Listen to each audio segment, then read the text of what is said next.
Bom dia, companheiras e companheiros, os doutores, vários sindicatos, tem alguns estados do doutorado, tem galera que está chegando. Mas vamos iniciar então o nosso debate. O doutor Flávio fez uma palestra no Instituto Pobres, né, doutor Flávio, esses dias, e nós ficamos encantados com a sua palestra e achamos muito importante porque nós temos aqui, doutor Flávio, os companheiros que são trabalhadores do setor federal, os vários sindicatos, trabalhadores estaduais e os trabalhadores do setor privado, na área da assistência social, saúde, previdência e assistência social. E todo o projeto de 241, que eu estava até conversando com um dos companheiros ali no Paraná, que se passar da forma como está, todos nós iremos sofrer os montes do Sistema Único de Saúde, todas as políticas públicas, e é importante, então, ouvi-lo para que a gente possa pensar e achar saídas nesse caminho tão difícil que nós vamos percorrer se acontecer aí no dia 29 o impeachment da presidenta Dilma. Doutor Flávio.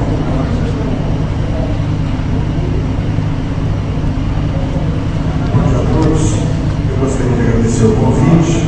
Apenas justificando, eu não tinha que sair cedo, tem que sair mais cedo, porque o trabalho na Câmara já começou essa semana de esforço concentrado, então daqui a pouquinho nós vamos estar provavelmente votando algo que esteja discutido aqui agora. Bom, o debate que eu trago para os senhores é sobre essa janela que se abre no país para um retrocesso muito grande do ponto de vista não só dos direitos sociais, mas também do papel do Estado, da capacidade que o Estado tem de intervir na realidade, de transformar, de dirigir um projeto de desenvolvimento, de dirigir um projeto na prática qualquer. Né?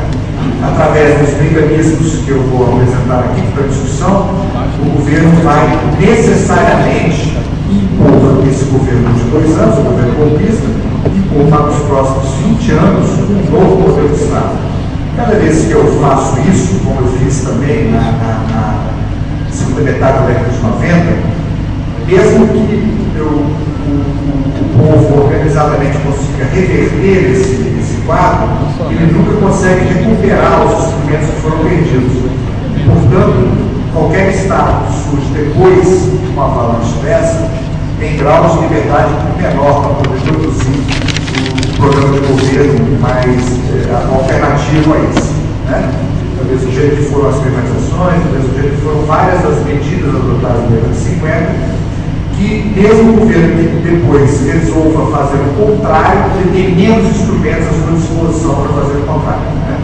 Então, se, por exemplo, nós tivéssemos Alca, nós teríamos muito menos liberdade para compor um conjunto de políticas econômicas, políticas externas, e assim sucessivamente. Cada vez que você implementa uma medida dessas, principalmente as medidas de grande fôlego, como estão sendo colocadas aqui, mesmo que o povo ganhe nas ruas um desenho diferente, ele terá muito menor capacidade de transformar o país rumo a essa situação. Basicamente, nós estamos vivendo 3 grandes projetos que determinam isso. Uma emenda constitucional, chamada PEC 240, que pretende, para os próximos 5 presidentes, ditar como eles devem se comportar. Então, o presidente que não foi eleito pretende ditar qual vai ser o comportamento dos próximos 5 presidentes eleitos. Uma regulamentação do processo de regulamentação da dívida dos estados, que pretende transferir para os estados parte dessa política de austeridade, e já para o ano que vem, com a votação da lei das orçamentárias, a princípio deve votar hoje no Congresso, que já vai antecipar os efeitos dessa PEC para o ano que vem no governo federal. Né? Então, esse conjunto de medidas é o que nós estamos enfrentando, fora o resto, fora a reforma trabalhista, fora, né, a terceirização, fora a questão do legislado versus o acordado versus o legislado, a conjuntura atual, fora N outras medidas. Esse conjunto de medidas é o que a gente chama, são os pais de todas as reformas. Aprovada essa PEC, por exemplo, o Congresso não terá outro mecanismo se não fazer uma grande reforma dos direitos sociais e da Previdência, porque as despesas, para se enquadrarem nessa PEC, elas terão que ser transformadas na sua essência. Então, algumas dessas peças são importantes porque elas são a porta pelo qual não se obriga um conjunto muito grande de outras medidas. A primeira coisa que eu queria chamar a atenção de vocês é que a austeridade não se confunde com a prudência dos pais de família. Tratar o orçamento do Estado como orçamento da família, como dizia John Smith, é uma coisa pensada. Ele dizia que aquilo que é prudente para o pai de família pode ser ruinoso para o reino, dos anos atrás. Ele deu uma ideia de que o orçamento da família e o orçamento do Estado, eles não se confundem. Não tem um paralelo possível. O pai de família tem chamada prudência, ele tem limites para o seu gasto. O Estado, ele tem outras obrigações, outras possibilidades, presta conta de outras formas. E o orçamento da família, o orçamento do Estado, embora os presidentes costumam fazer essa transição, ele, do ponto de vista econômico, do ponto de vista político, do ponto de vista das responsabilidades do papel do Estado, não tem paralelo.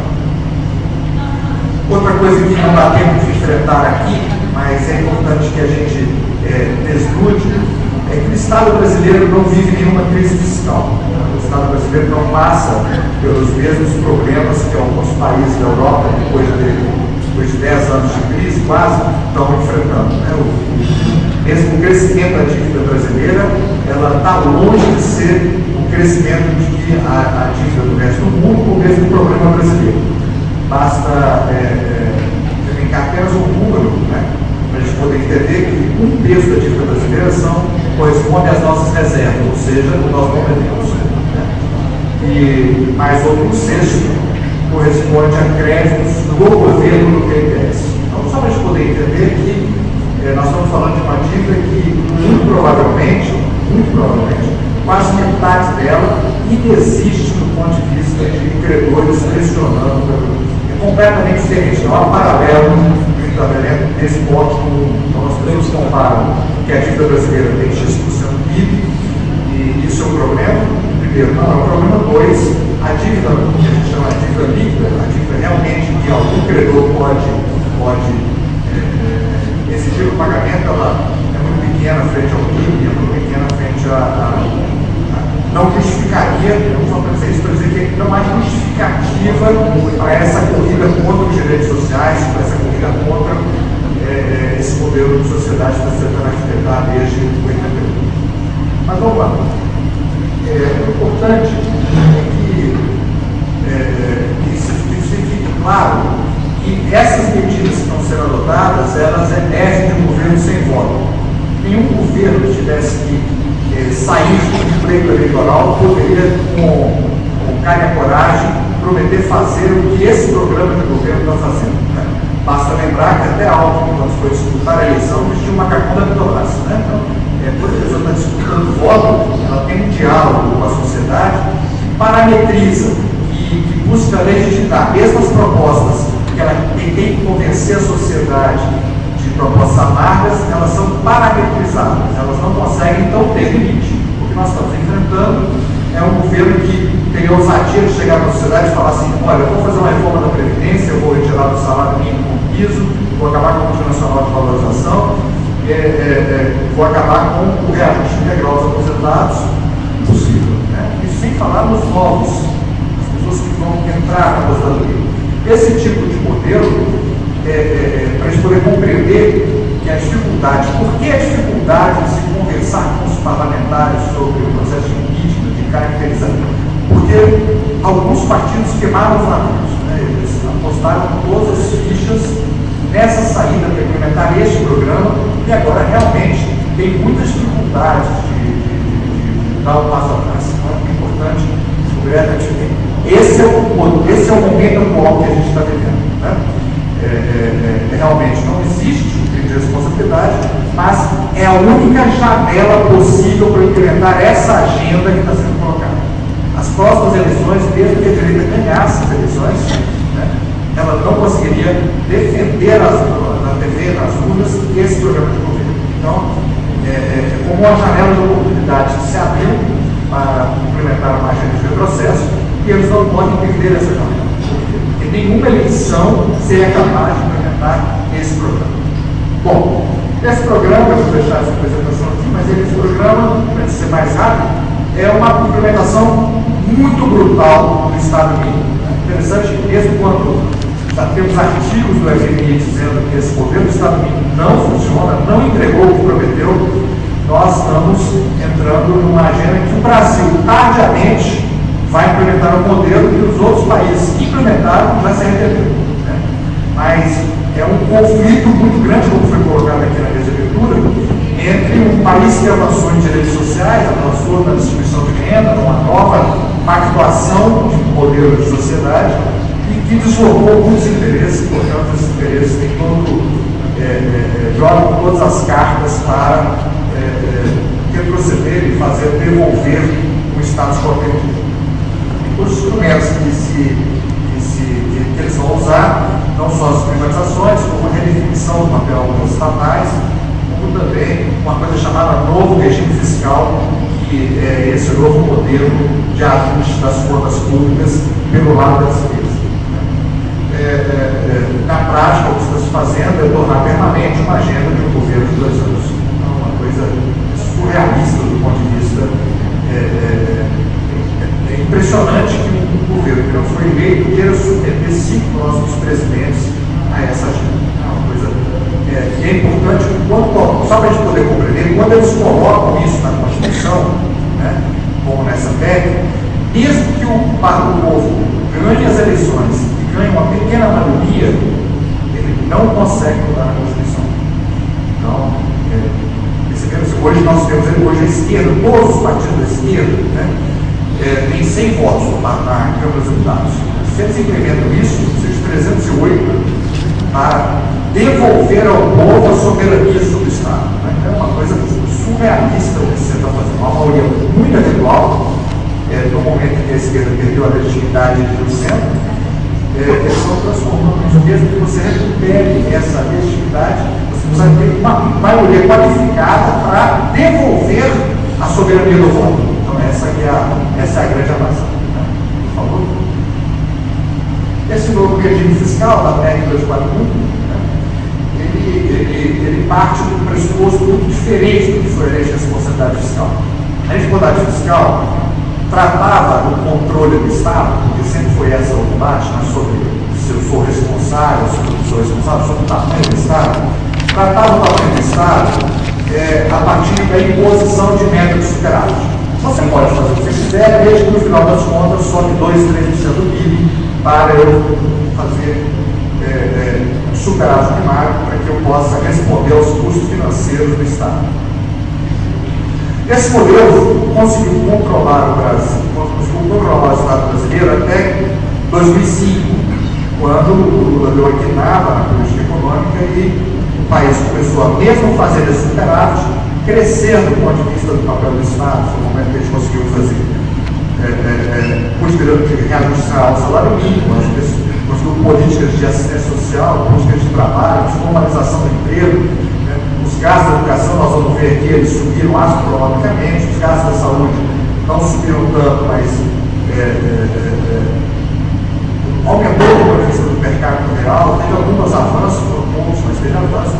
Os gastos de ciência e tecnologia, um monte de despesas, e o país continuou fazendo superávit. Continuou fazendo superávit, cumpria as regras do jogo, mas conseguia fazer investimentos e gastos sociais ao todo. Esse modelo agora, ele troca o modelo de controle do Estado. Acho que talvez essa tenha que ser como se eles descobrissem que exigir só faz de superávit não basta para controlar o Estado e impedir que um governante faça o contrário do que a política deveria existir dele. Né? Porque agora, o que eles vão implementar é o seguinte: Não é que o Estado tem que fazer superávit, ele não pode gastar. Então, esse controle sobre as despesas, se você gastou 100 milhões esse ano, você só pode gastar no que vem 100 milhões mais a inflação. Não importa que o Estado arrecade 200, não importa que a economia cresça, que o Estado possa devolver à sociedade melhores condições e melhores serviços públicos. Está proibido de gastar.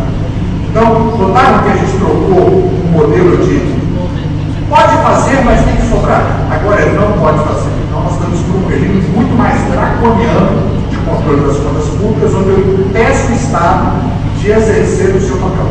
E não é só papel social, não. Nós estamos falando de não pode exercer nem o papel de uma ação anticíclica, por exemplo, né, como nós exercemos durante a crise. Impedir que a crise, em um momento qualquer, volte. Não posso gastar sequer para produzir crescimento econômico. Eu não posso gastar sequer para alterar, fazer interferência no processo econômico. Eu não posso gastar aquilo que eu gastei no passado, mais inflação.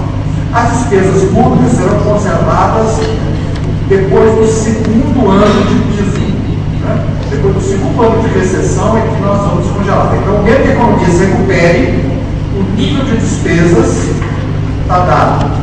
Mesmo que a arrecadação se recupere, o nível de despesas está dado. Então, essa é a grande transformação que essa PEC faz. E ela só consegue controlar as despesas se, por exemplo, né, o país gasta hoje aproximadamente 500 bilhões com previdência.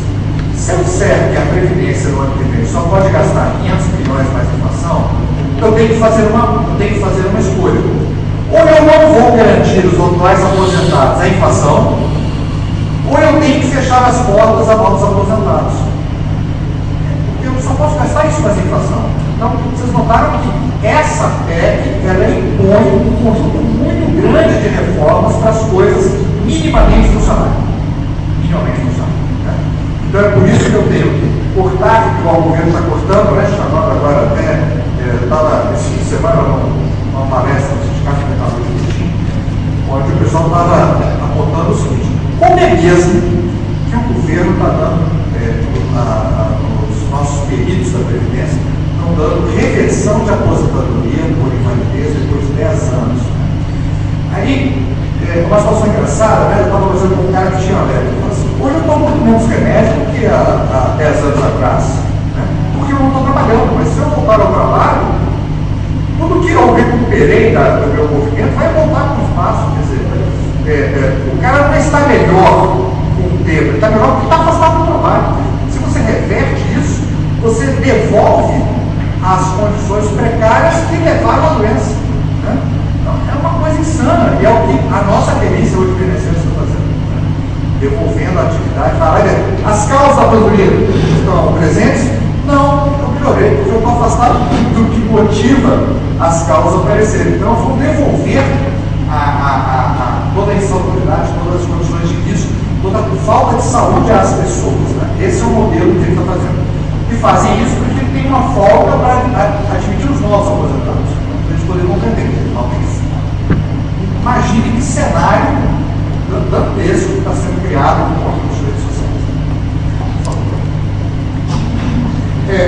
Essa tarefinha é só para a gente poder compreender o que significa a compressão dos dados pela inflação. Né? Eu peguei os últimos 10 anos. Nos últimos 10 anos, na linha azul, em 156%, é o crescimento das receitas do Estado, ou seja, a capacidade do Estado tem de prestar serviço à sociedade, garantir o direito de prestar serviço, nos 10 anos cresceu 156%. O PIB cresceu 172%, né? Até desmontando a tese de que no Brasil a carga tributária cresceu no PIB. Não cresceu nos últimos 10 anos, ela não cresceu. Mas a inflação foi de apenas 77%.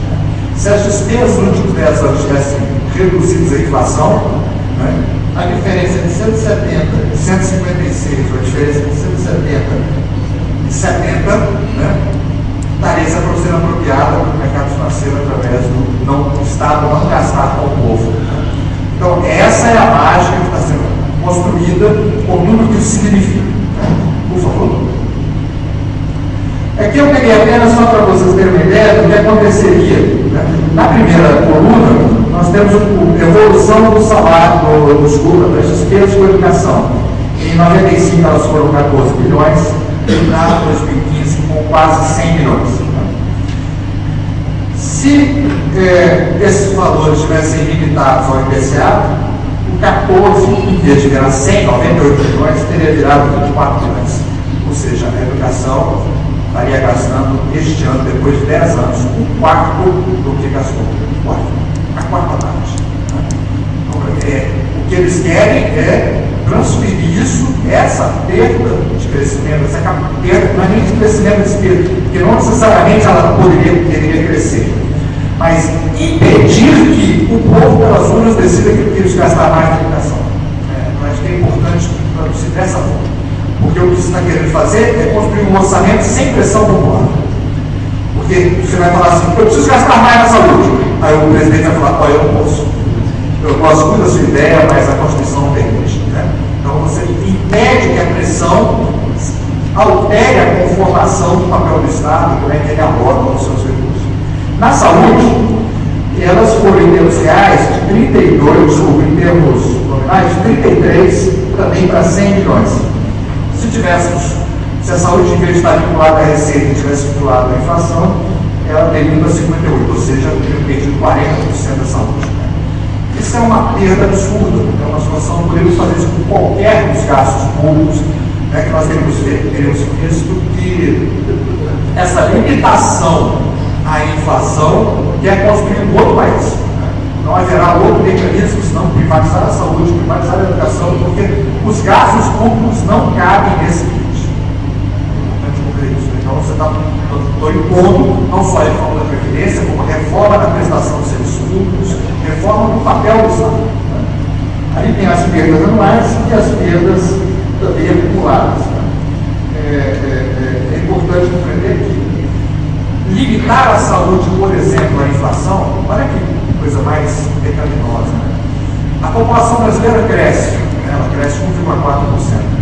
Grande parte das gastos da União, elas têm um forte impacto per capita, porque as transferências de estados e municípios, elas têm um forte componente per capita, não são todos, mas PAB, MAB, todas aquelas várias componentes das transferências são per capita. Como a inflação saúde, a PEC textual de quem falou a saúde vai crescer a inflação, significa que o governo federal, o Estado federal, vai fazer a opção entre crescer a inflação ou crescer o mercado. Impossível crescer a inflação e os valores do mercado. Então, ou eu corrijo pela inflação, ou eu corrijo pelo mercado. As duas coisas não cabem no orçamento da saúde. Então, nós vamos aguçar o subfinanciamento da saúde e devolver. O cálcio, vocês devem ter, não é bem a área dos trabalhadores da saúde, mas os reitores das universidades federais já estão reclamando dos cortes de verba que estão projetados para o ano que vem. São 40% a menos de investimento nas universidades e os reitores das escolas técnicas, institutos técnicos federais e tecnológicos, soltaram uma nota agora de que o orçamento do ano que vem projeta 60% a menos de verba de investimento nas áreas. Importante compreender que a aplicação desse modelo constrói esse Estado, constrói essa sociedade, muito se afastando do que a gente projetava. Por favor. Aqui eu peguei o conjunto dos gastos de transferências de benefícios às pessoas no Brasil, que em grande parte dos países mais avançados, isso é considerado como contribui para reduzir a carga tributária. Quando o pessoal fala carga tributária líquida, é uma carga tributária reduzida das transferências às pessoas, ou seja, o que o Estado devolve à cidadania sob a forma de recursos financeiros diretamente aplicados. Então ele pega a Previdência, LOAS, Bolsa Família, FAT, que é desemprego e aporte salarial. Esses valores foram de 173 bilhões em 2005 para 552 bilhões, 553, recordando, em 2015. O grande motor desse aumento é a política de aumento real do salário mínimo, que cresceu 72%, ele impacta diretamente mais de 90% dessa folha, tanto da Previdência, quanto na LOAS, quanto no FAT. Bolsa Família impacta, mas ele é bem menor.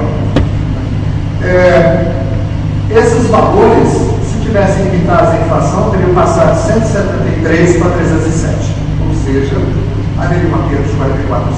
Então, acho que é uma coisa importante para a gente poder compreender que faz parte desse processo de limitação das despesas. Então, não só para os trabalhadores será uma perda do ponto de vista dos benefícios, como será uma perda eu não tenho capacidade hoje de ter política real no discurso geral. O real do salário mínimo dentro dessa PEC não cabe. Eles estão abusando do fato de que eu não preciso mudar o salário mínimo até 2018, porque até 2018 será o PIB de 2016, então o PIB de 2016 está negativo, então ele interfere, mas você já obriga o próximo presidente a começar o mandato acabando com a política de redução do salário mínimo, porque não cabe nas despesas. Ou você dá PIB acima da inflação, ou você vai dar PIB, essa despesa está limitada à inflação. Não tem mecanismos possíveis dessa forma. Ou você desvincula isso tudo do salário mínimo. Olha aqui. Você é obrigado a desvincular previdência, assistência social, seguro-desemprego do salário mínimo. Próximo, por favor. Essa tabela eu fiz eu não sei o botador aqui, mas essa tabela eu fiz o que acontece nos próximos 20 anos. Se eles conseguirem fazer uma grande reforma draconiana, covarde reforma na Previdência, para estabilizar a despesa previdenciária no PIB, no país que está ficando mais idoso, então isso é uma grande covardia. Se a saúde for limitada à inflação, ela vai passar de 1,7% do PIB para 1,1%. O gasto per capita vai passar de R$490 para 442, descontado aí o aumento populacional, para a gente poder compreender o tamanho da bagunça. A educação vai passar de 1,7% do PIB para 1,1%. Como a Previdência não consegue sofrer essa compressão, a menos que eu pague os atuais aposentados, porque as pessoas que têm que receber benefícios, então torna essa dificuldade presente, toda a compressão, o grosso da compressão será feito nas demais parcelas do orçamento, que inclui reforma agrária, agricultura, subsídios agrícolas. Subsídios agrícolas é uma coisa insana, porque se eu aumento a área plantada, eu tenho que diminuir o subsídio, porque ele só pode crescer a inflação. Eu corrijo pelo preço dos alimentos que estão sendo plantados, ou eu aumento a área plantada. Tudo, gente, nós estamos construindo uma coisa insana. Insana do ponto de vista do funcionamento do orçamento do Estado. Mas, mesmo que alguns desses itens sejam apenas mod, ou seja 20, vai passar a cair para 10, nos primeiros 5, 10 anos, é isso que vai acontecer. Mesmo que a gente consiga no plenário devolver alguns parlamentares à sanidade de que isso não pode ser aprovado, a grosso modo vai acontecer. Naquela compressão de 8,5% para 3,3% do PIB, está todo um gasto com cidades, urbanização, saneamento, moradia, até a parte de defesa, de segurança, está todo o orçamento, ou seja, previdência, saúde e educação. Todos os gastos federais. O problema não é só que isso vai ser o orçamento federal, através da renegociação da dívida dos estados, está sendo imposto. Só pode renegociar a dívida dos estados que parametrizarem com a União o seu acordo, um congelamento de 2 anos de suas despesas, e que estabeleçam, até encontrar a dívida, mecanismos de controle para as despesas de pessoal e várias outras despesas. Então, a gente poder compreender que o Estado, como foi feito com a primeira renegociação das dívidas dos Estados em 98, o governo federal rompe com os princípios federativos e passa a ditar como os governadores têm que estruturar as finanças do Estado, independente do governo agora assina, daqui 2 anos ele é um outro, mas ele já está amarrado pela renegociação da dívida do Estado. Então, nesses 2 anos, eu vou repactuar em termos de União, Estados e as principais capitais, que também voltaram para a renegociação da dívida, um comportamento para, no mínimo, uma meta. Então, acho que essa é a grande questão que a gente está enfrentando, com todas as implicações políticas que isso tiver, mas também todas as implicações sociais, econômicas, civilizatórias que estão por trás desse novo modelo que está sendo implementado. Eu queria encerrar, só com as últimas palavras, agradecer a oportunidade de colocar aqui aberto o debate, lembrando que eu tenho